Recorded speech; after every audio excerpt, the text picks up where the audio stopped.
Hey gang, this week's episode is brought to you by Game Time. Hey, buying tickets to your favorite events shouldn't be stressful. With killer deals on last-minute tickets and their best price guarantee, you can snag the tickets without the stress with Game Time. Download the Game Time app now, create an account, and use code GOODSEATS for $20 off your first purchase. Terms apply. Again, create an account, redeem the code GOODSEATS for $20 off. Last-minute tickets, lowest price, guaranteed. Download Game Time today. And now, here's our show. Turnbull into the Colorado end. Turnbull, backhand shot, Rush saves, drops it back of the goal. Cirella around the boards for McMillan. Klassen cuts in and intercepts. Here's Turnbull right into the crease area. And again, Chico Rush steered it wide. Bobby McMillan got a stick on it. Malinowski up the right side.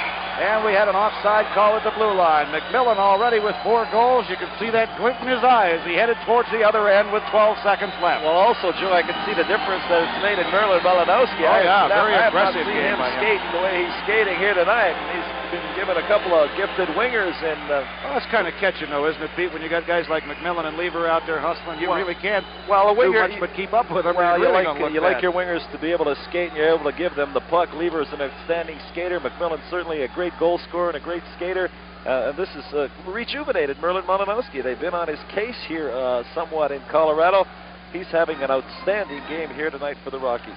Played very well. Just 10 seconds left here in the third period. The Colorado Rockies up 7-1. Crowd beginning to count the time down. Lorimer clears out to center ice. There it is. There is the final buzzer. And they love it here. A standing ovation for the Colorado Rockies. And that band certainly played a large part in what happened here tonight. As we see the enthusiastic fans here at the McNichols Arena, the Colorado Rockies winning and going away 7-1. 7-1 our final. Quickly the scoring in the third period, all for Colorado. Steve Tambolini at 152, Brent Ashton at 9:15, and Bob McMillan his 4th goal of the game at 14:16 of the period.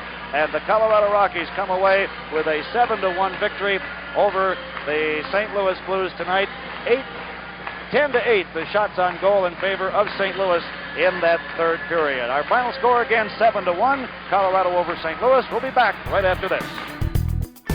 Welcome to Good Seats Still Available, a curious little podcast devoted to exploring what used to be in professional sports. Here's your host, Tim Hanlon. All right, let's get this underway, shall we? How you doing, everybody? Your pal Tim here. Good Seats Still Available. Thanks for joining us. The curious little podcast that we like to do for you each and every week that's devoted to what used to be in professional sports. Appreciate you coming by and finding us in the wide, vast array of podcast choices out there. We appreciate it. Let's see. This is episode number 302, and we are going to get into more hockey.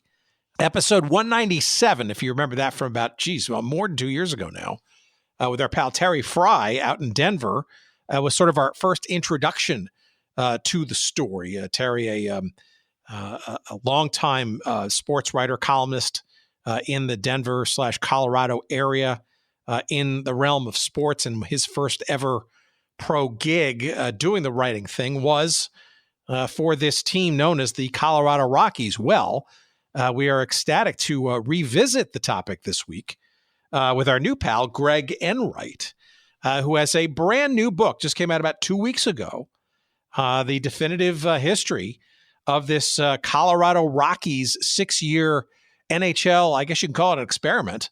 It's called Rocky Hockey, the short but wild ride of the NHL's Colorado Rockies. And you, of course, you remember that the Rockies were this sort of interesting, very oftentimes tentative franchise that lasted a full 6 seasons in the National Hockey League. Their first 2 years prior to that were as the Kansas City Scouts. Talked about that too with our pal Troy Treasure in a previous episode. And of course, in 1982, the Colorado Rockies, after 6 years of life in Denver's then relatively modern McNichols Arena, no longer with us, moved to where they currently live now, and that's New Jersey. As the playoff is still alive, New Jersey Devils, former Stanley Cup champions, of course, a couple of times. That was in the old Brendan Byrne / Meadowlands Arena. Now they, of course, play in the Prudential Center in downtown Newark, those New Jersey Devils. But we get into the history of the Colorado Rockies time in the New Jersey Devils history. And Greg and I go pretty deep into lots of different sort of nooks and crannies of the curious, very curious 6-year life of this franchise that had, I don't know, must have been at least 6 different managers or coaches, that is, 4 separate ownership groups, and arguably 1 or 2 others sort of always sort of lingering in the background. A constant threat of moving to a whole bunch of other cities over time. Obviously, a rocky, pun intended, entrance into Denver, a WHA franchise that kind of preceded them, but then was whisked away to get out of the way so that the arena could open up and receive this floundering Kansas City franchise. And even on the way out, it was messy. They were rumored of leaving Denver for a bunch of years. To be a fan of this team must have been some project for sure. One of the few wins of the last season, their 1981-82 season, you heard the end of there from the old, probably only maybe 2 years old, ESPN, Joe Boyle and Pete Stemkowski on the call on the fledgling Entertainment and Sports Programming Network. That was January 8th, 1982, when the Colorado Rockies stuffed the St. Louis Blues, a rare, not only win, but a rare blowout, 7-1. And it's one of the handful of clips, not many out there, of Colorado Rockies hockey. And we get into the full story of this very curious franchise that, had 4 primary colors to their jerseys, their uniforms and their logo. Our pal Chris Creamer rates as one of the most memorable and standout logos of NHL history, for sure. Crazy George Henderson, one of our earliest guests, makes an appearance in this show. He being a go-to crowd pleaser, trying to get the assembled masses or less than masses in McNichols Arena up and excited for hopefully somewhat of a compelling reason to cheer on the ice. And it's a fun and interesting story. And the book, just as you can imagine, is chock full of photos and wacky tidbits from the history of the Colorado Rockies, the 6-year sojourn of what is now the New Jersey Devils, and prior to that, the Kansas City Scouts. We get into that conversation with our pal Greg Enright in just a few moments' time. Stick around for it. Let's see. While you're online, looking around for the book, which is called Rocky Hockey, The Short But Wild Ride of the NHL's Colorado Rockies, you can find it wherever good books are found. It is published by Stadium Press. And, of course, the best and most generous way that you can make a purchase for this fine publication is to go to our website at goodseatsstillavailable.com. Search up this episode number 302, and you'll find a convenient link there. So just click on that. We'll get a couple of nickels of referral love. We appreciate that. And the book will be whisked to you either in paperback or Kindle version, however you choose to receive it, as fast as humanly possible. And when you're online, you can also check out our pals at royalretros.com, the king of throwbacks they are. As the name implies, tons of great stuff, whether they be jerseys or T-shirts or snapback caps, various forms of other apparel. You name the Forgotten League, it's probably in there. And we call them out especially because, as we mentioned, the Colorado Rockies color scheme and logo is probably one of the most memorable in all of NHL history. And at royalretros.com, you will find handcrafted, custom-made, you get your name and number on the back if you like, jerseys of some of the great hockey franchises of the past, of course, including all 4 colors of the Colorado Rockies. You can get the Colorado Rockies hockey jersey in all its authenticity, in the blue with the yellow and red trim, with a little white in there too, the white with the yellow and red trim with the blue sort of striping, or in the red with the yellow and blue stripes. So all of them featuring that awesome Rocky Mountain Sea sort of colored Colorado State flag kind of emblem that everybody remembers. And that's not all. It's not just the Colorado Rockies hockey jersey.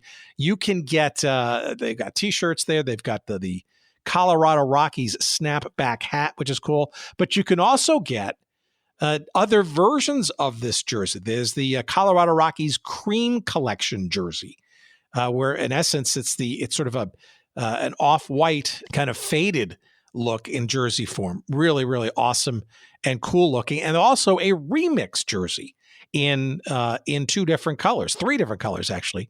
Well, so it's 4 colors, right? Because they had 4 major colors, but you can get them in red, you get it in blue, and obviously the emblazoned logo on there as well. And that's just a small sampling of what you can find, not just about the Colorado Rockies, but all kinds of teams and leagues. Again, at royalretros.com, the king of throwbacks. And when you're checking out, make sure you use the promo code SEATS, SEATS, SEATS, for 10% off all of your purchases when you go early and often. It's royalretros.com. Our tip of our snapback hat to our pal Dustin Alameda at Royal Retros. Thank you, sir, for your kind patronage of this show, and we appreciate your sponsorship for a long time. And wonderful. Hopefully send a few more purchases your way this week. All right, let's get into it, though. All right, let's talk about the Colorado Rockies NHL. It's a fun conversation. Here it is, our pal Greg Enright. Please, as always, enjoy.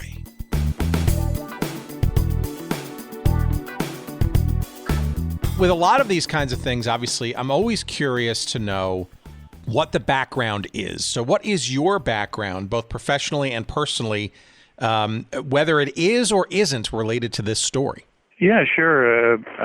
So I'm a journalist by trade. I've, graduated many moons ago with a degree in journalism, and, that's pretty much been my career, writing and editing in different forms over the years, mainly centered in the technology and business space. So not really a sports writing background, but, that's just what sort of was, available at the time. There were quite a bit of jobs and lots of opportunity in that space, and I found that I liked it. So that's really been the professional side.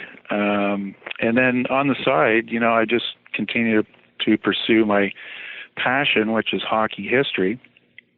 And, so I've just been writing and blogging, and, the last few years I've actually turned my attention to writing books about hockey history. And so Rocky Hockey is my second book. The first one was about the Pittsburgh Penguins' first 25 years, which came out in 2020. And, it's just been a lifelong passion for me, and I enjoy writing about it on the side. And, that's basically my story on sort of both fronts there. So where does hockey come from, though? Well, hockey comes from when I was 8 years old. I was actually born in Montreal. So when I was 8, that was during the Canadiens' late 70s dynasty, and it was just so easy as a young boy to fall in love with hockey, and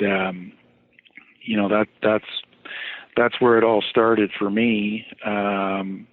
And it's just been a lifelong love ever since. And really from the start too, I've always been fascinated with the history. I had books lying around at that age that chronicled the whole history of the Stanley Cup, and I just gaze at these pictures, black and white pictures of the teams back in the day, and just I just had sort of a natural interest in it, and it's just carried through for my whole life. And when I think I was 8, I actually went to my first hockey game at the Montreal Forum, and the atmosphere was just absolutely electric, and just took my nascent interest in the game to a higher level, and it's just been a fascination ever since. So well, it's also interesting too. I mean, you're born in you're raised in Quebec, right? And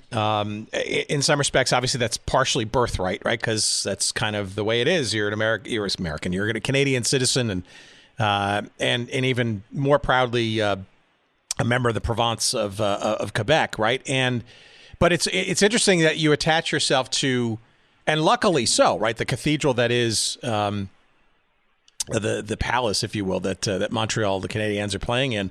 But it's also interesting too. I mean, it's not like you affixed yourself to the Expos, right? Which happen to also be in town, right? You can be a baseball fan, right? I guess I'm trying to sort of suss out. I mean, how much of your interest in hockey you think was birthright and just like it just is, versus just you happen to go to a hockey game maybe first, or what most memorably, versus say other things that could have caught your attention at that time? Yeah, well, like hockey was the first sport, and it's funny you mentioned the Expos because, couple years after I first got into hockey, actually in 1979, the Expos had their first contending season, and I remember that summer distinctly, and the town, the whole city, the whole region was just Expos crazy. Because they'd been around for 10 years before then and never really seriously contended. But that year was when everything sort of came together, and they narrowly lost out to the Pirates in that pennant race. I think it came down to the last weekend, and really one of the first heartbreak of all of us Expos fans. But no, I was just a sports nut, really, and baseball sort of came a couple years later, but hockey was my first love. And, it's, I guess it always has been, and it was at that time. Hockey's the number one sport there. And, all my friends were into it, and we were trading hockey cards, and it was just ingrained in our way of life and our thinking, literally dreaming about the game. And we played, me and my friends played, not at a high level, but, there was that. But no, in general, I just became, a sports nut. And this will be near and dear to your heart. I can remember going to see the Montreal Manic play soccer at the Big O, there was a time when, the Big O was packed for Manic games. And, these are memories going back 40 years, but they're that distinctive because Montreal is just a great sports town. And so, yeah, I was into everything. I had a couple older brothers who were into sports, and they introduced me to different sports, everything from watching Wimbledon, to watching the World Cup and all of that. So, but through all of that, hockey was definitely number one in my heart. Montreal's just a great town generally. My niece is a graduate of McGill, and we especially in the summertime, it's beautiful. It's a great city. It's very full of life and joie de vivre, and it's got a very strong international sort of a current running through it. But Le Manique de Montreal, the first time I think we've even talked about this franchise. So thank you for that excuse. It's interesting. I even found out years ago, it was a fascinating thing. Like, what is this? I mean, from an American perspective, what is this manic thing, right? They're constantly playing like without any sense of sensibility and that kind of stuff. Apparently, it was. I think it was sort of a reference to, I guess, a large hydroelectric plant nearby that I guess sort of harnessed water into energy or something like that. I think that was the story that I sort of heard. I wouldn't be surprised. I haven't heard that, but you've probably delved into their history more than I have. But not enough. I wouldn't be surprised. I'm looking for excuses, so please, by all means. So, all right. So, but okay, the hockey thing for me. So, of all the hockey stories, right, aside from the Pittsburgh Penguins, which is a pretty good story in and of itself, lots of wrinkles to that one for sure, as we've talked about on numerous occasions.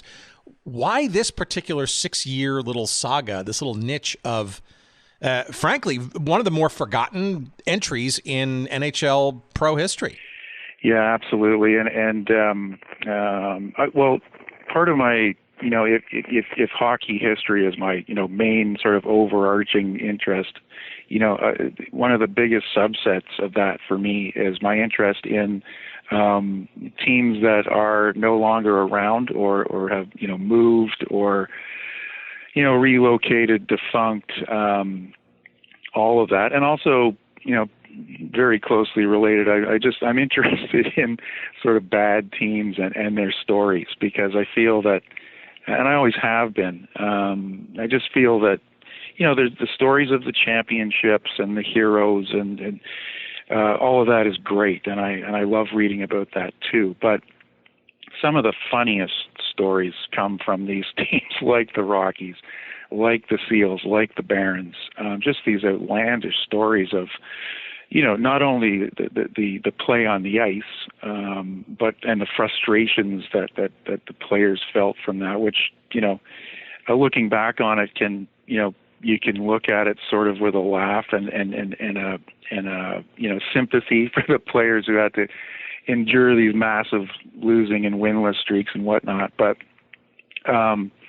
also the business side of it. And I know you've covered a lot of this territory on your podcast, but, just these fights for financial survival for a lot of these teams, and, like the NHL having to actually take over ownership of a team like the California Golden Seals, or the Seals being owned by Charlie Finley and his white skates mandate, the Cleveland Barons, almost going out of business mid-season in I think it was their second season, maybe their first, and having to be bailed out by the NHL. And the aforementioned Penguins, they also were, for a time early in their history, owned by the league. Of course, they're still around, but just these tales, I find them fascinating. I find them funny. I find them just so entertaining. So, it's sort of like this massive subset of my interest in hockey sort of veers towards that. And the Rockies are a prime example of one of these teams. And another big reason that motivated me to write this was, the other factor that you mentioned there, the word forgotten. The Rockies in particular, I think, have really been forgotten for a number of reasons. It has been 41 years since they last took to the ice, so that's a factor. But, and they weren't good. There's no doubt about that. They played for 6 seasons. Incredibly, Tim, 3 of those years they finished dead last in the NHL standings, okay? So, the casual fan tends not to remember teams that performed that poorly. So, there's that factor.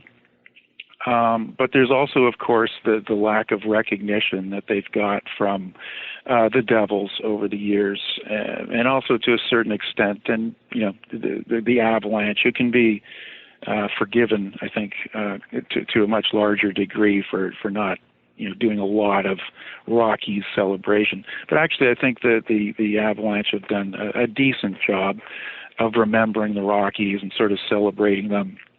They had a night in 2015 where they honored the Rockies in a pregame ceremony, and they brought back, I think it was 7 ex-players, including Lanny McDonald, who was really the face of the franchise.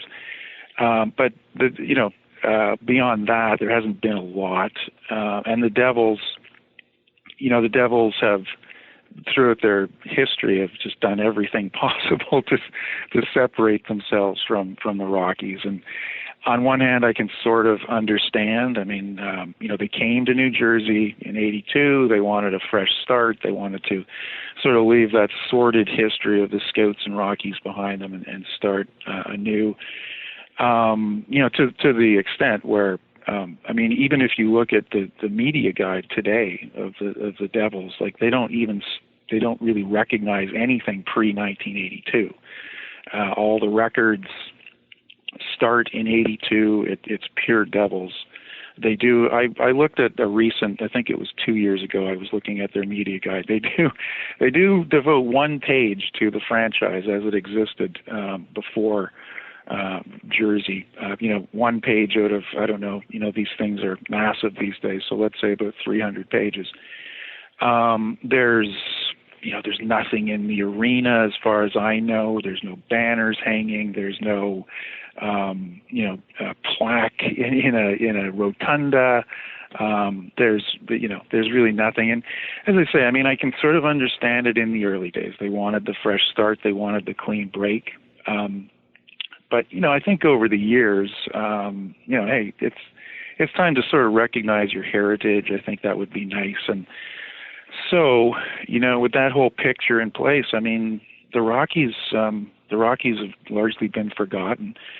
And I didn't think that was right. The Rockies, I do remember them playing. They were, when they moved to New Jersey, I was 13.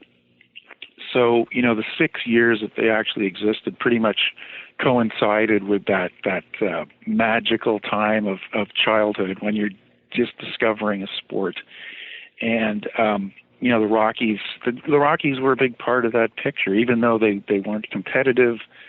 And also, like, back in those days, especially, living in Montreal, we hardly ever even saw the Rockies on TV. We'd maybe get one or two of their games when they happened to come into the Forum on a Saturday night and they were on Hockey Night in Canada. You'd actually get to see these players in these uniforms and everything actually in, living color, which was always a thrill. But they nevertheless, the Rockies were still part of the NHL picture, and we'd get their hockey cards, we'd see pictures of them here and there, and there was always this sort of curiosity, like, what is it about this team?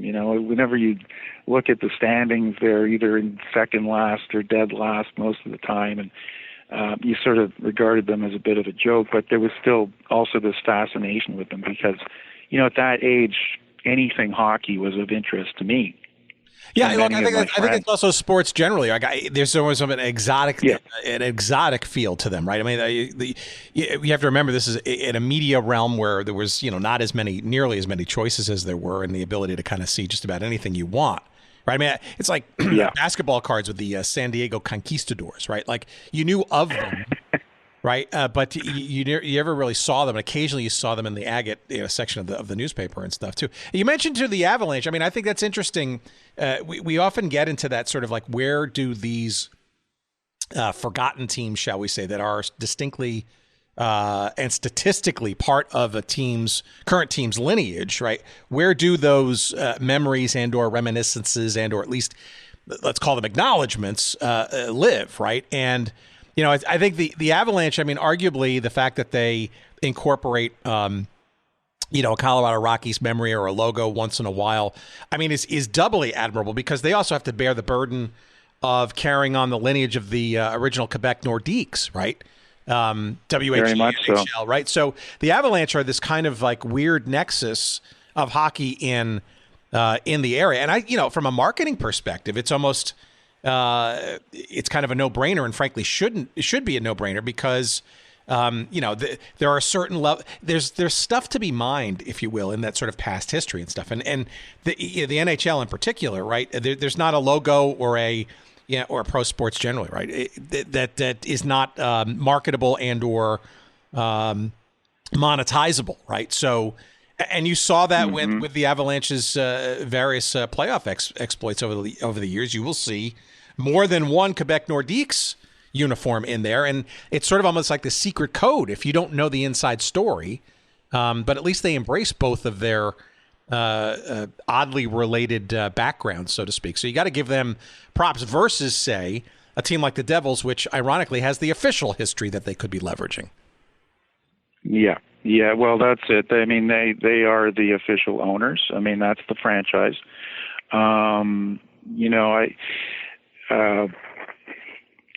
I think the Avalanche have, as you say, I think they've done a really admirable job. And I actually at one point near the end of the book, I talk about the uniforms, and I make the point that it's probably only a matter of time before we do see the Rockies, and I will call them glorious personally, in my humble opinion. I think they're glorious uniforms. I love them. And I think it's only a matter of time before we actually see them again in use in an NHL game, whether it's the Devils or the Avalanche, for the simple reason that there's money to be made. Whoever gets that light bulb going on over their heads eventually stands to gain, I think, some good bit of pocket change, because it's a type of thing where the casual fan probably has never even seen the Rockies uniforms. If they did see them, they'd probably be intrigued. They'd probably be like, oh, this is, let's say it's the Devils. They'd probably think, well, this is part of the Devils' history. Tell me more. And, I want to get one of those jerseys. So I do think it's probably only a matter of time. And there's a bit of a recent precedent there with the Hartford Whalers uniforms being used by the Carolina Hurricanes, which I think my sense is it's a little controversial, particularly. No, it's a lot controversial. Yeah. It's probably a tough pill to swallow to see that. And I would say it's probably the same feeling that Quebec Nordique fans feel when they see the uniforms in use in Colorado. I think that there's a genuine sense. My feeling is in Colorado there's a genuine sense to celebrate that part of the history. It is in the media guides. It's part of the official record. But still, I think it's tough, and I think it's tough for the Whalers fans to see it. And it does seem that the Hurricanes' use of that is very much a sort of a modern, 21st century merchandising plan to exploit that. That's just my own sense, but.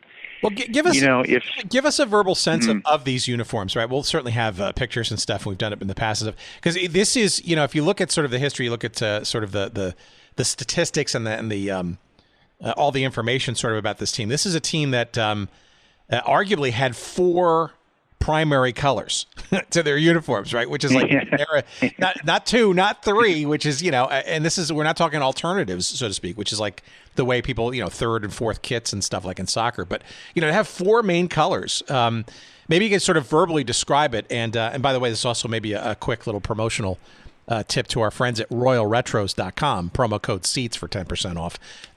They've got a tremendous assortment of these jerseys, both versions, by the way, of the Colorado Rockies, and they are gorgeous, right? The white ones, have the colors that pop, and then the darker ones, which are just they're lush. They do stand out, even by comparison to some of the uniforms of that time as well as now.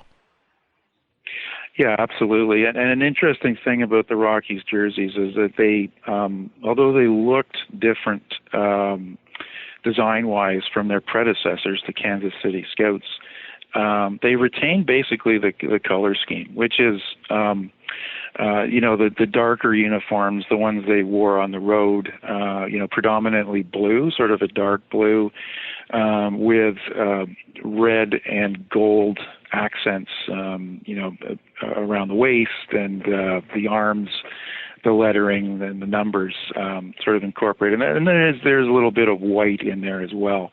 So, 4 colors. The nice thing I really think about the Rockies is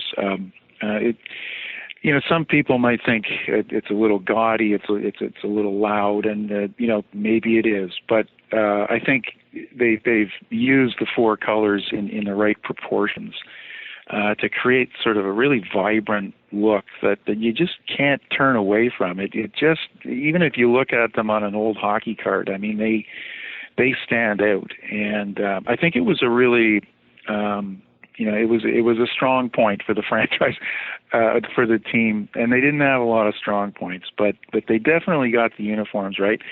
And complementing it was the logo. The logo is, of course, it's an outline of a mountain with the Colorado Sea from the Colorado state flag right in the middle.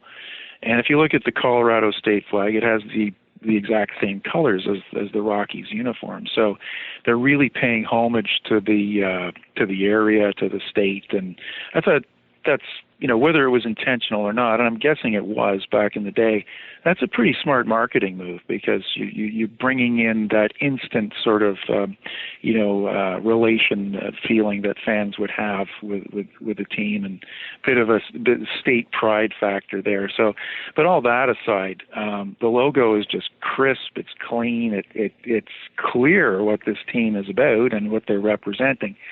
So I just think they play really well in this whole nostalgia market today. And the white ones are really nice too. I do tend to like the dark ones a bit more, but this is all subjective, right? But I will tell you one more thing about the uniforms. It seemed like at least half of the people I interviewed for this book, including a few of the players, unprompted, mentioned the uniforms and how this is what a lot of people who were part of the organization or at least went to games as a fan, this is what they hear about. This is what they're still talking about, the uniforms. And personally, I can see why. And it further cements that idea that, hey, there is some money to be made off of these in the modern day. So we'll see. Well, all right. So give me a sense of, I mean, the fact that this franchise was just its very birth, shall we say, or coming into existence, was so convoluted in the first place. The things that were happening before this franchise actually got relocated from Kansas City. I mean, we've devoted a couple of episodes already to the Kansas City Scouts version of let's call it the beginning. But, I mean, how does this franchise actually make its way to Denver, given the success of a CHL team and, also against the backdrop, I guess, of we still had two leagues kind of competing for each other, right? And the WHA,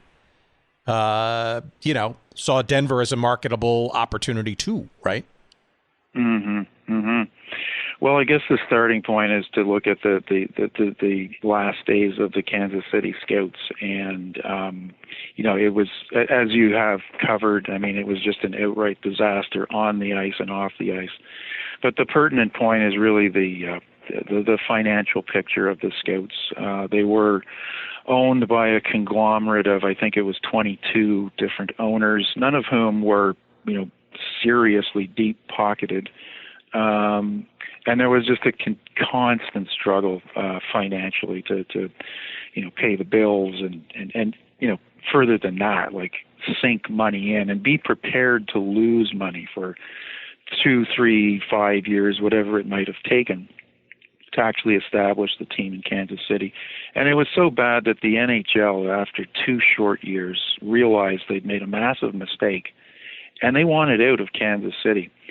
And fortunately for them, a guy named Jack Vickers, who was a oil baron in Colorado, teamed up with a guy named Bud Palmer, who was a noted sportscaster and who had moved to Colorado and is familiar with the area.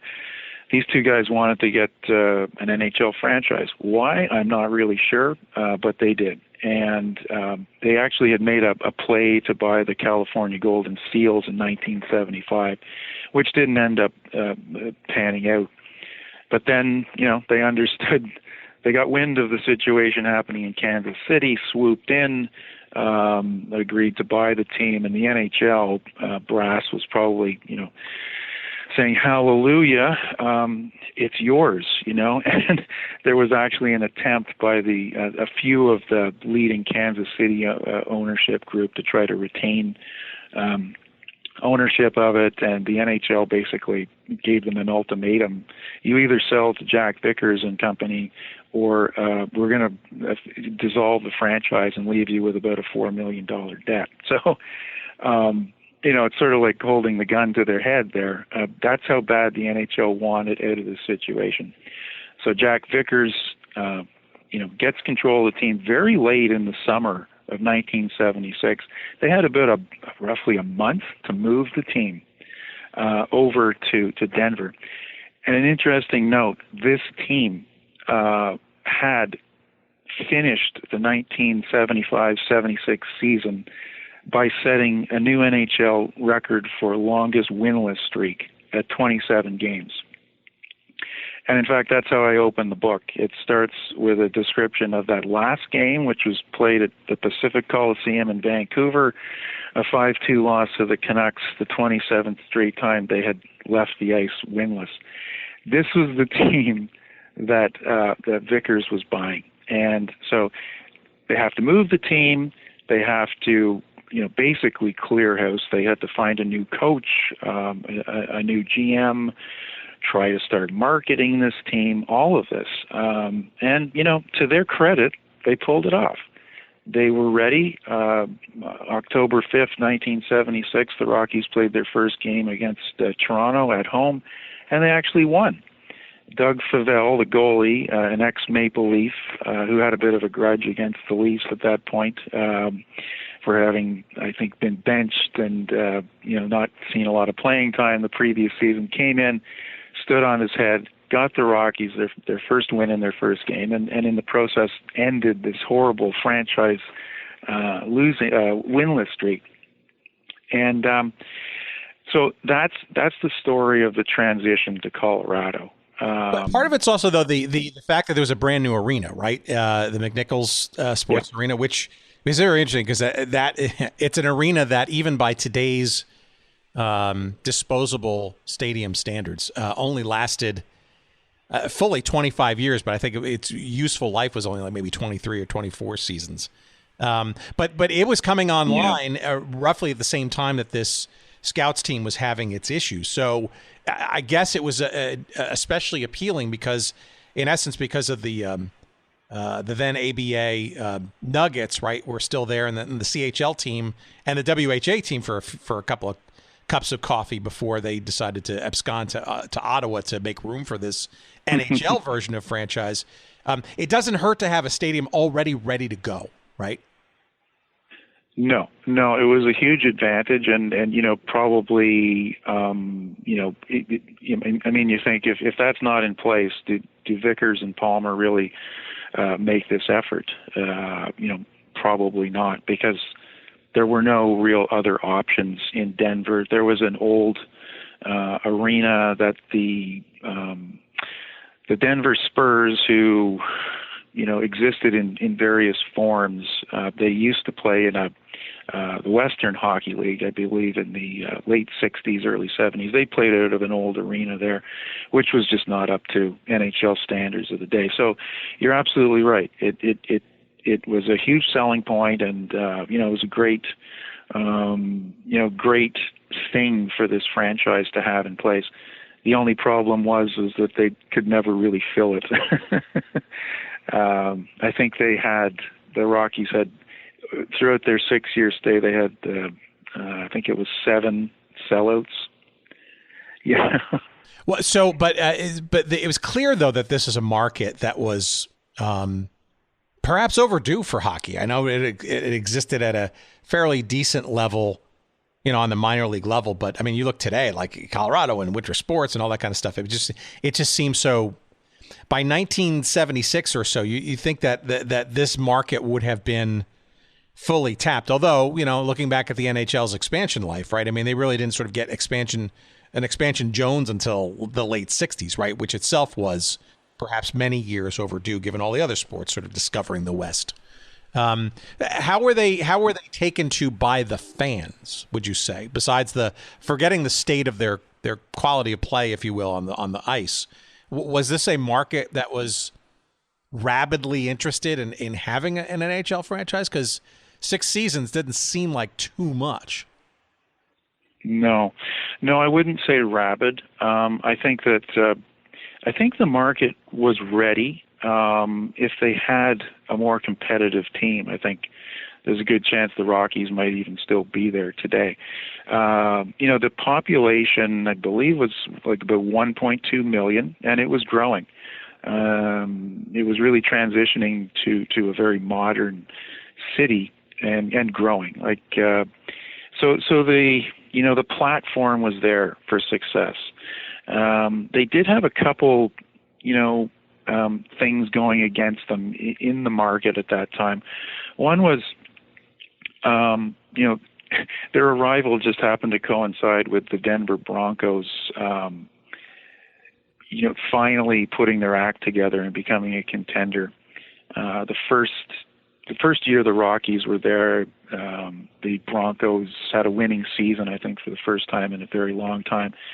And the second season, they went all the way to the Super Bowl, and by the way, beating the Pittsburgh Steelers and the Oakland Raiders, and then we're talking mid-'70s Steelers and Raiders to get to the Super Bowl, which they lost. But nevertheless, Bronco mania was just running wild in Colorado at the time. And, the poor Rockies come into town and they have to compete with that.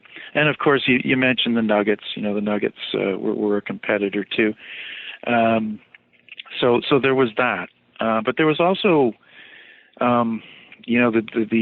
the WHA version of the Spurs had left somewhat of a bad feeling in the town when it came to professional hockey. You mentioned that they did move to Ottawa and become the Ottawa Civics, which lasted for I think all of about 2 weeks, and the Denver Spurs in the WHA only lasted I think 3 months before the owner Ivan Mullinix decided that he just wanted to get out as fast as possible and brokered this deal with an Ottawa group and basically moved the team in the middle of the night, which it even came as a surprise to the players. They were on a road trip, and they found out on this road trip that they weren't going to be going back to Denver. They were going to Ottawa, and just these crazy 70s hockey stories. But the upshot of that was that although the interest in the Spurs had not been huge, because they didn't perform very well on the ice either. It nevertheless, I mean, it was not a good mark to leave on the hockey scene in Denver.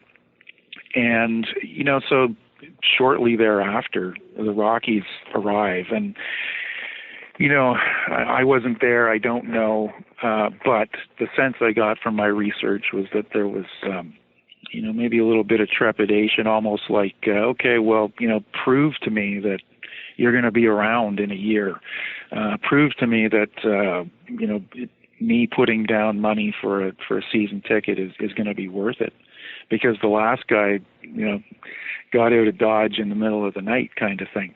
So that was a disadvantage. But all that said, I would say that if the Rockies had just played .500 hockey, I think they would have attracted enough interest and attendees to make it much more of a stable franchise and more of a viable go for the owners.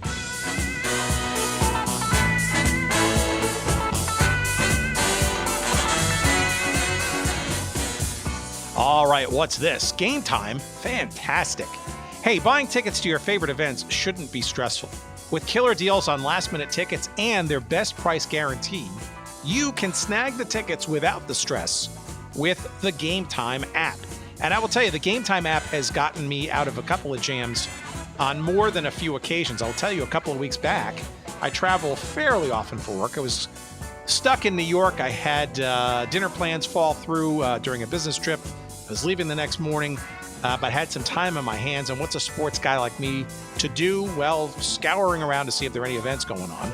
And sure enough, the Knicks were playing the Nets at home at the world's most famous arena. So about an hour before the game, I fired up the Game Time app and found a decently priced ticket. I won't tell you what the people around me paid for their ticket, but it certainly wasn't nearly as expensive as theirs.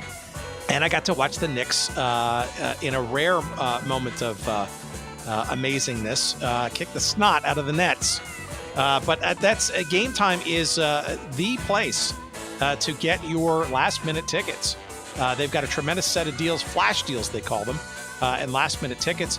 They're easy to find and buy for just about every kind of event you want, sports and entertainment and music, that kind of stuff. The images, the seat views are just perfect. They're great. That's always like the big conundrum when you're looking at a seating chart. You have no idea where you're going to be, what your view is going to be like. And Game Time's got probably the best imagery that I've seen of any of the ticket sites out there. And of course, they've got a lowest price guarantee, including event cancellation protection. So you know you're going to be covered in case. As a matter of fact, that the Game Time guarantee means that you'll always get the best price. And if you find tickets in the same section and row for less, Game Time will credit you 110% of the difference. Don't believe me? Try it for yourself. Download the Game Time app now, create an account, and then on us, use the code GOODSEATS for $20 off of your first purchase. Again, that's the Game Time app, and it's also you can check them also out at gametime.co. But get the app, download the app now, create an account, and use the code GOODSEATS for $20 off your first purchase. Terms apply for sure. Last minute tickets, lowest price, guaranteed. It's Game Time. Thank you, Game Time, for your sponsorship of this week's episode. And now, back to our conversation.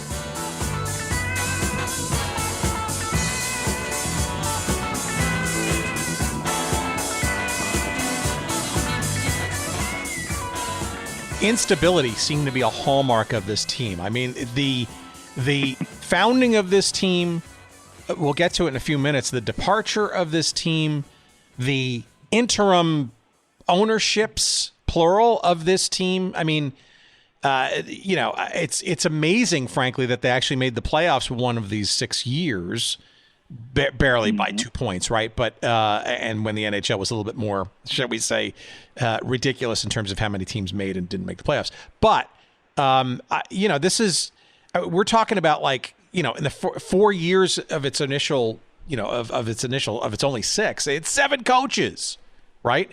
Yes, and I think the ownership changed at least twice during that period of time, and there were a few other trading of hands and ownership on the way out as well. So, yeah, this is a franchise that I probably led the NHL history books in instability vibes. Yeah.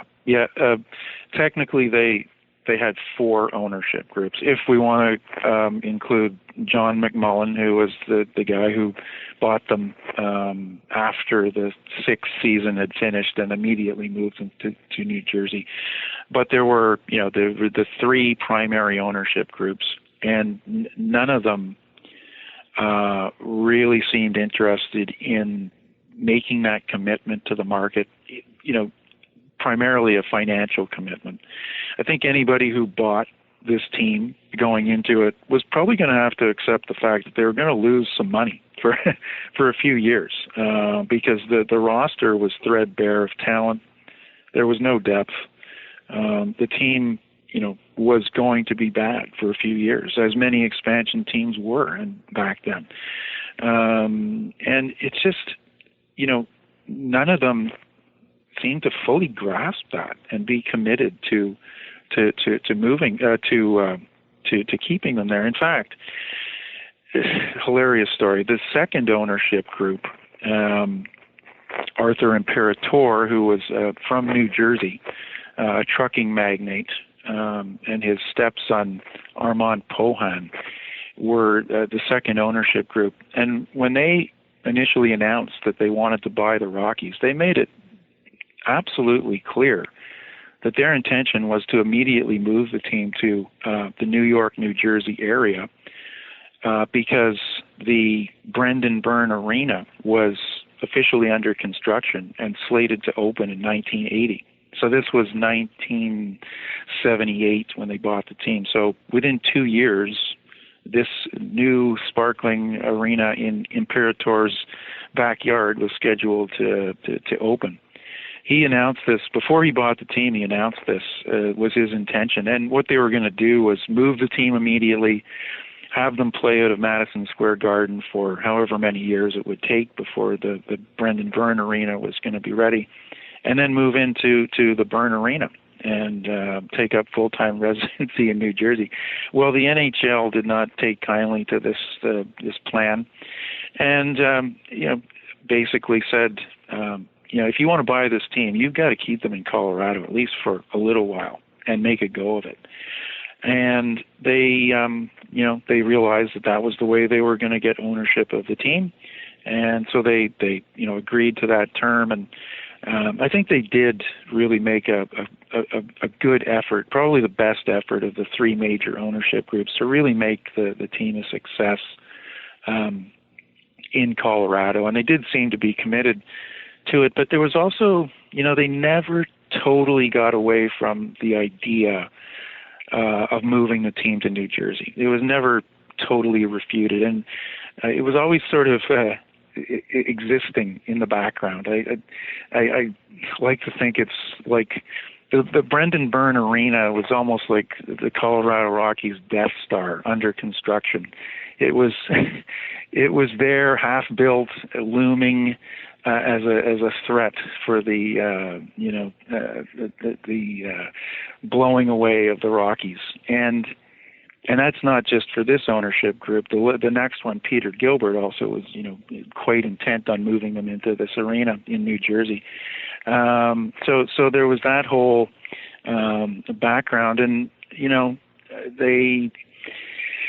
This is the type of ownership group that the Rockies had, and not to mention that none of them were from Colorado, except for Vickers originally. But these absentee owners. I think it was Vickers' other businesses. I mean, this was sort of playing out actually in the foreground too. We're mentioning him as background, like sort of this is sort of, but that instability was hard to sort of kind of cover over when, Vickers was having trouble paying, for the lease at McNichols. This is back in '78, right? This is not even 2 seasons into their life as the Rockies, right? So, in some respects, I think, the attentive fan probably was aware that, 2-3 seasons into this thing, they were already, sending various forms of signals that unstable, number one, or unstable shifting of managements, number two, and number three, sort of all these sort of rumors sort of hanging over there. And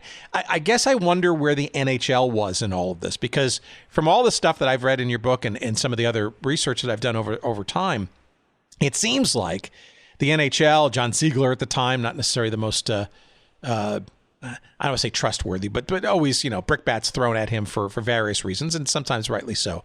It doesn't seem like that. It seems like the NHL was very keen on trying to keep this franchise there and projecting some level of stability. Yet it wasn't. And to your point, even Don Cherry, right, we'll talk about in a second. From a promotional point of view, great. But if I'm a fan, if I'm the sports media, some of my first questions are, before I plunk down money or cover the team, is what the hell's going on with this team? Well, I think you've accurately portrayed the NHL's approach to the Rockies, and probably a lot of other of the newer teams at that time, the expansion teams. They really, when you look at the evidence, the NHL did the Rockies no favors, and they did the Scouts no favors, and they did most of the expansion teams who came in 67 and after no favors. And there's no clearer evidence of that than the the expansion draft of 1972 for the Kansas City Scouts, in which, basically the NHL was saying, sure, come on into our league, give us your $6 million apiece, and oh, by the way, we're going to give you nothing but the scraps from the rest of our teams. if you look at the expansion draft, who the scouts have to choose from, I mean, they had maybe two players who anybody, would say that's really top NHL caliber. They had Michel Place in goal, and they had Simone Nollet, who was a really good forward and had just won a Stanley Cup with the Flyers. But, the point is the NHL really put the scouts and even worse, the Washington Capitals behind the eight ball by just not allowing them to build a really viable, competitive NHL level team. And this isn't to denigrate the players that actually filled out those rosters, because in the grand scheme of things, all of these guys were incredible hockey players. And if I was to go onto the ice against them back in the day, I'd be, blown away by their talent and whatnot. But were they able to compete with the Montreal Canadiens, the Philadelphia Flyers, even the Los Angeles Kings or the Vancouver Canucks? They weren't. And the NHL's fault was not recognizing the benefit of allowing these teams to have a piece of the talent pie and allowing them to establish themselves. It's hindsight, and we're looking back. It was a different era. It was a different world.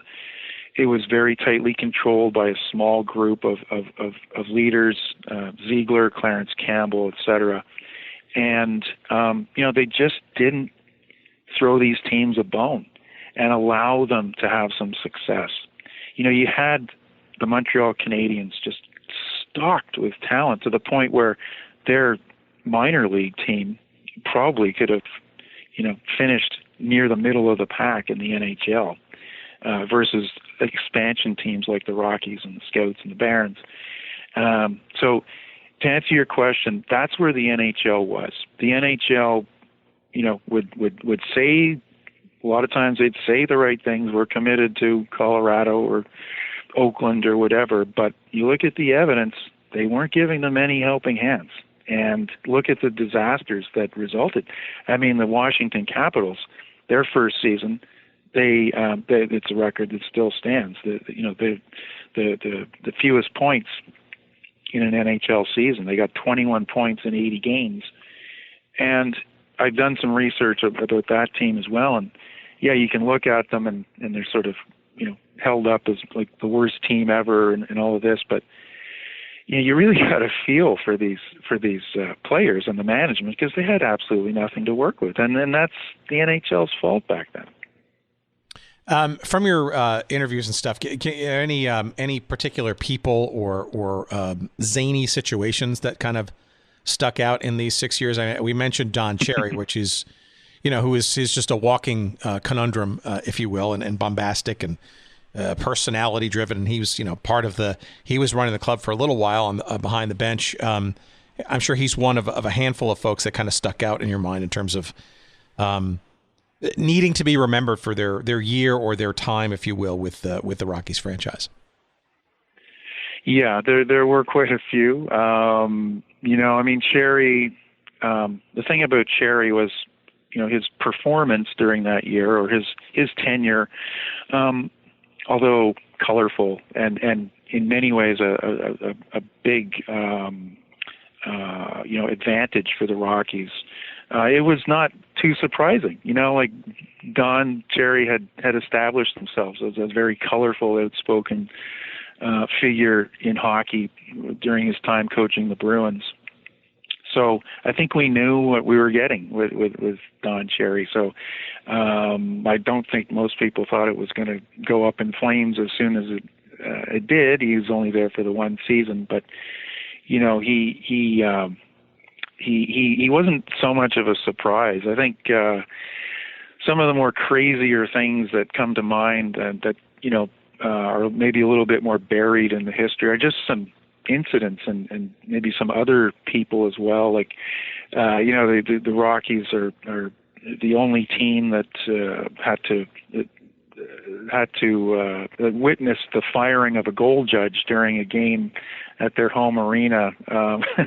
There was a goal judge who had 3 separate incidents during a game where he was sort of favoring the home team by not turning the light on when the opponent scored, and turning it on when the Rockies, in fact, hadn't scored. And it got so bad that the referee had to actually remove them from the team and bring in somebody else. Like, things like this were happening. Of course, there was Crazy George, who I know you've interviewed. He's sort of a defining figure of Rocky hockey. You know, he brought his antics to McNichols and really did everything he could to energize the what were often really small crowds. And so he's sort of part of the legacy. They had these crazy promotional nights. They were sort of famous for introducing the 10-cent beer night in the NHL. I don't know if any other team actually did it as well, but 10-cent beer nights, those attendances were usually some of the highest for obvious reasons. There was a goalie who trashed the Rockies dressing room after being pulled after the first period in a game that they had lost in Chicago 10-0. Just went absolutely berserk. And there's other incidents that are just so Rocky hockey, and one of the most the hardest to wrap your head around is in their last season. Their coach at the time, Billy McMillan, he had coached the Rockies in their second last season to a second last overall finish. Well, he gets promoted to GM. Most organizations are not going to make that move. They're probably going to fire the guy. But in Rocky hockey land, the craziness that it was, he got promoted. And at the same time, they had an assistant coach by the name of Terry Harper, who was a veteran NHLer, had won multiple cups with the Canadiens, a highly respected figure. And he had done a fabulous job in that second last season, particularly working with a very young defense corps and molding them into, a competitive, respectable kind of group of defensemen, and well liked by the players. Well, he gets fired while McMillan gets promoted to GM. So just these highly illogical and crazy incidents that sort of happens, across the 6-year span. There's quite a few of them. Were any of the memories fond from former players and people you talked to? Was there any sort of a silver lining to their memories, or were they all sort of horrific and like, what was I doing? No, there were silver linings, and I think the one real positive thing that comes out of the Rockies story, and this was echoed by every player I talked to, and it's often, you saw it in the contemporary reports about the team in various hockey magazines and even some game reports. The roster was never rich in talent. It was never very deep. They'd have, 1, 2, maybe 3 really good players who could be, potential all-stars. And the rest was sort of mediocre or guys that shouldn't have been in the NHL. But for whatever reason, particularly the first 5 years of their existence, the Rockies were known as a team that gave it their all. They were never short on effort, and you really had to feel for them, because there's a lot of games where they lost 1-goal games where they're just giving it all for 60 minutes, but they didn't have that one player who could maybe make the difference, or get them that tying goal, or make that great save when they needed it. And oftentimes that was the difference between winning and losing for them. And it just goes to show that a lot of hockey teams, bad hockey teams, sometimes they're only a player or two away from respectability. And in a lot of cases, that was the story of the Rockies. And it's a sort of theme that runs through most of their history. The last year, I think, was a bit more of a disaster. There were a lot more blowouts. I don't think the mood was very good, and it partially related to the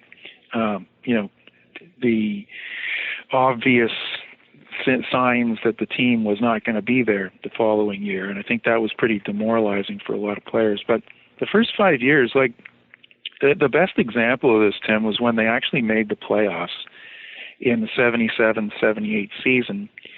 They were, fortunately for them, they were located in the NHL Smythe division, which was by far and away the worst division, maybe the worst division in NHL history.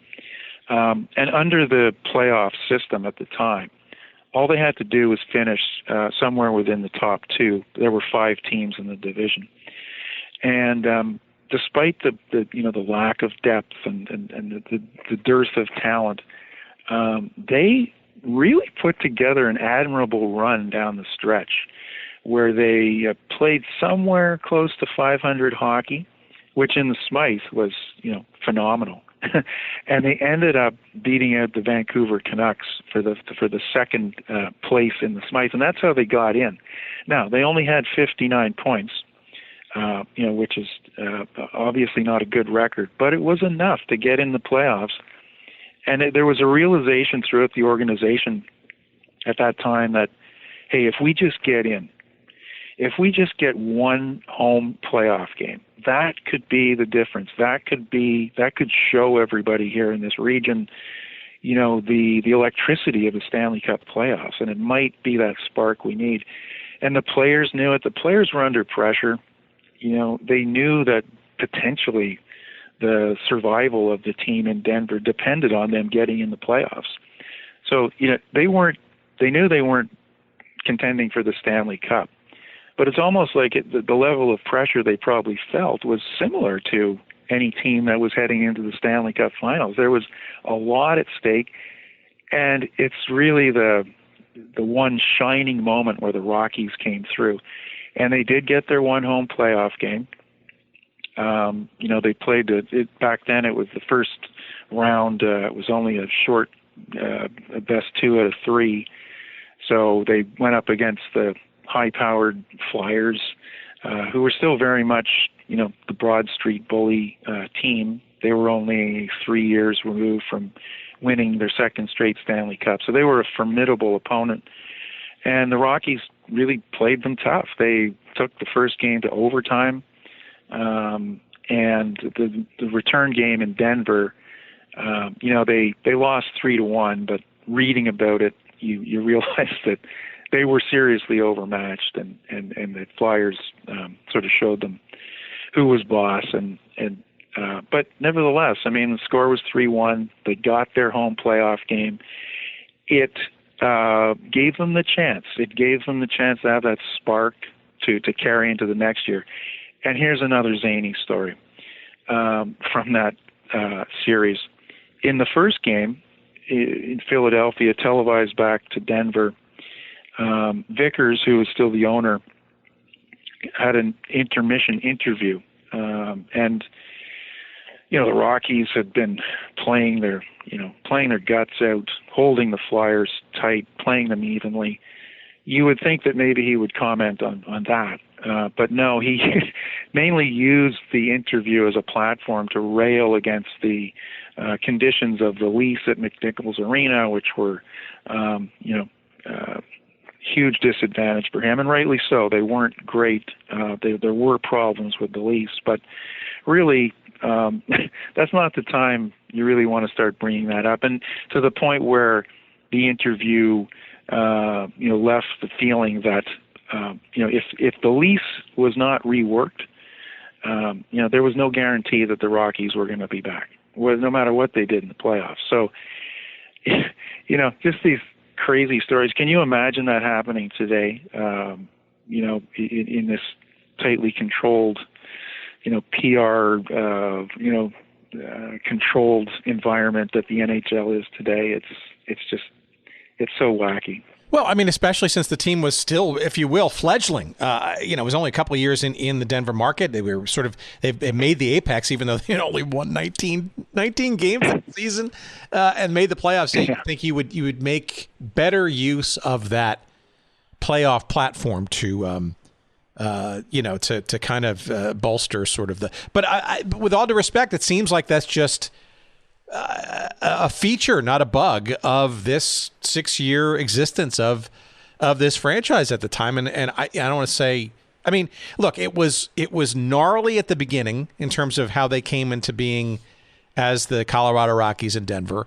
It was a mess on the way out, and I think in between it was no different. No, you're absolutely right. I mean, it was just one tumultuous, chaotic season after another. And, the real chance they had, I think, to do something with the team in Denver was that year when they made the playoffs. They could claim, we made the playoffs, and use that in your marketing materials. Get some more fans out. But that was another thing too. The instability of all of the ownership groups was so prevalent throughout the summers, throughout the off season, that it was very difficult for the team to start, getting a full-fledged marketing campaign going, to really put some effort into attracting new season ticket holders.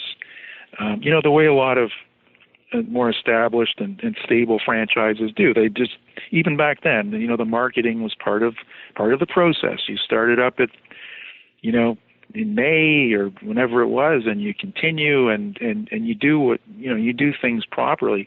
Well, the Rockies were so unstable, and just about every off season there was the cloud hanging over them. Are they going to be back next year? And that, so the ownership, what it was at the time, whichever one was in place, they weren't committed to pouring a ton of money into marketing efforts and building the team because they didn't know whether they were going to be still in Denver themselves, owning the team or not. So to your point, yeah, it's just that was their existence. It was perpetually unstable and unsettled, and that's what really a big factor that defined Rocky hockey for sure. All right, well, let's talk about, and I'll put this word in quotes, legacy here. What is that legacy? Mm-hmm. And it did indeed take 13 years until the NHL came back to Denver for interesting reasons. And by the way, we should explore at some point someday with another conversation the birth of the Colorado Avalanche. I mean, their move from Quebec was interesting, and let's put it this way: the Avalanche was not the first name for that franchise when they were brought back. But I guess the question there is how much or how little did fans care? It did take another decade plus to get hockey back, and it's clear that it's a very strong market. Maybe now, maybe the demographics have changed. Maybe some other things have happened as modernity has taken its toll, so to speak. But what would you how could you encapsulate to somebody on an elevator who never sort of understood that there was a team like this that existed and is now part of the history of the New Jersey Devils and was the team that preceded Denver in the NHL as a market? Preceded the Avalanche. How would you describe their legacy? Is there one? Is it just the jersey and their four main colors? And or why it's important perhaps to remember a team like this? Yeah. Well, it's been a long time. As I said, it's 41 years. So it's been a long time since they played. Nevertheless, I think there is a legacy, and this is sort of what came out from the interviews and the research I did, is that the one thing you cannot deny the Rockies is that they were the first NHL team in Denver, and in a very large sense, they pioneered NHL hockey in Colorado. And forgetting about their record and forgetting about the turmoil at the top. They were the first team there, and they did. 6 seasons is not a long time, but it was longer than a lot of the other, sort of expansion, shall I say, failures of the era. The Scouts only lasted 2 years. The Barons lasted 2. I mean, if you want to go way back throughout NHL history, there were teams that lasted 1, 2, 3, seasons. So, 6 seasons is not a lot, but it was something. It was probably enough to sort of implant a memory of the Rockies in the market that I think still existed throughout that whole 13-year period, between the Rockies and the Avalanche. And my sense is that a lot of people felt that this market was still ripe for NHL hockey. All they needed was a competitive team. And that feeling ran through the time that the Rockies were there. There were, I came across a number of quotes, contemporary write-ups about the team was that, if they could just put together something close to a 500 hockey team, what that would have meant was that they would have grown the hardcore base that existed. No matter how bad the Rockies were, they were going to have a hardcore base of, it's not an exact science, but let's say 6,000 fans who were going to be there, and 4,000 of them were going to come out every night to see them because they loved hockey and they took to the Rockies. The challenge for the team was to go beyond that and attract the pretty big sports fan in town that maybe didn't know a lot about hockey or was leaning more towards the Broncos, and sort of attract them into the fold and grow that up to, let's say, a base of 12,000. If you got a base of 12,000 or so, then you've got a fighting chance. But, as we've discussed, there's all kinds of reasons why they couldn't attract that next level of base. But the feeling was that still existed. That potential still existed. And if, somebody came into town with their act together, and a much more savvy kind of approach to operating an NHL team, and maybe someone with a bit more deeper pockets and willing to suffer some financial losses that the Rockies ownership groups were not, this could really fly in Colorado. So how that relates to the legacy, the Rockies sort of proved that. They proved that there was a market there. And if it was done right, the market could succeed. And I think that's something that people who were involved with the team can still take some pride in. They sort of showed that, hey, there's potential here. And the other thing about the Rockies' legacy is, and this is it wasn't my initial motivation to write the book. My initial motivation was I just wanted to know everything I could about this team, and I wanted to tell the story. But as I went further in the project, I sort of, you latch on to these teams. You sort of develop an affinity for them, and I found myself thinking that hopefully this book helps, bring these points that define their legacy into the light, and get people thinking about the Rockies again, and remembering them and making sure that they're not forgotten. Because if you look at the history of Colorado hockey, they're a big part of it, and you can't take that away from them. So I think if we had to talk about their legacy, that's it. I think if the Avalanche and the Devils, choose to do more, and there's signs that's happening. Actually, the Devils this year, for their third uniform program, they actually incorporated the blue and the gold that was the Scouts and the Rockies colors into that jersey. I think the Avalanche did as well. I think both teams did that. Yeah, they did. They did too. Yeah. So it's positive, these are big businesses. Hockey teams are big businesses, and things take time, and I realize that. But I think we're maybe moving in the right direction, and it would just be great to see that banner up in, let's say, both arenas, and to see those jerseys back on the ice, that would really move that legacy meter to the next level. And hopefully this book does something in that regard too. God forbid, and hopefully we'll help you sell extra couple of copies too.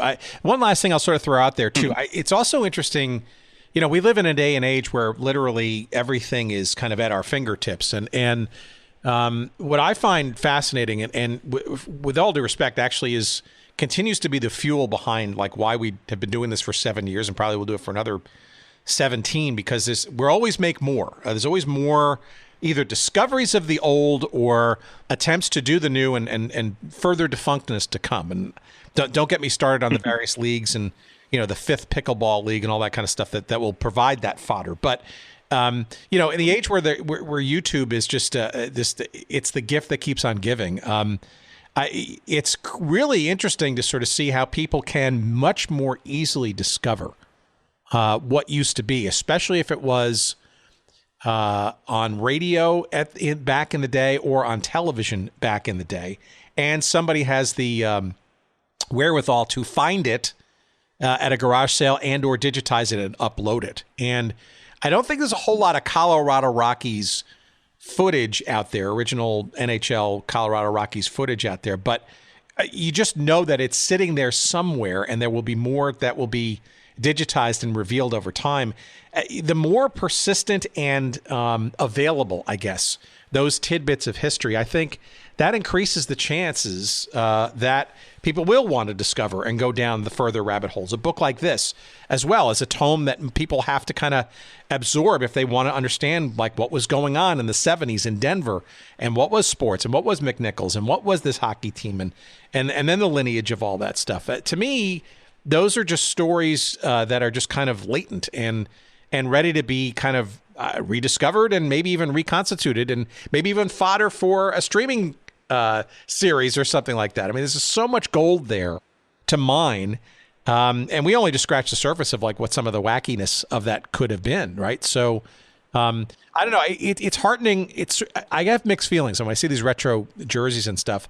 At once it feels like, well, about time. And the curiosity that it brings up to a new generation of people and fans who didn't know, what any histories of these things were before. But then it feels like a gold, not a gold rush, but a quick buck making kind of a scenario too. And I don't know. I guess I don't know how I like to sort of see that history evolve and be remembered, but I guess it's a good sign that at least it is starting, at least in some respects, to be remembered. I couldn't agree more, and I really like your point about the availability of a lot of this stuff on YouTube and other mediums that we have at our disposal now, thanks to the internet. There is some Rockies footage out there, not nearly as much as I would like, but there's about maybe five or so complete games from the Rockies history, including the first game in Philadelphia of that playoff series, which was a huge help to me in putting together this book. Because I could sit back and watch this game, and I could, rewind it and see the nitty-gritty details of each goal and really help, describe that in the book. I think in a lot of ways we're living in an age where it's so exciting to see the footage that we can now enjoy. And you think about back in the day, pre-internet, how would you, what could you really even know about a team like the Colorado Rockies? You'd maybe have potentially you kept old hockey magazines and you could read articles about them, and maybe you would talk to people, and maybe you'd have your own memories of these. But now with the internet and not just the materials themselves, but the ability to contact people who previously you had never have a hope of reaching them. A good example is there's a great Facebook page that's set up that's dedicated to the Colorado Rockies, and there's people who get on there and they just share memories and they share photos, and there's even quite a few of the Rockies players who are on this. So in that sense, we're living in a golden age of access to materials. And I think, Tim, that to truly appreciate what we have, and let's just hope it keeps growing and growing and growing, but to truly appreciate what we have, I think you have to have lived in the pre-internet age, to fully understand what we didn't have access to back then and what we have today. And I personally, it really is a gold mine, and I hope we just keep discovering more. I'm sure we will.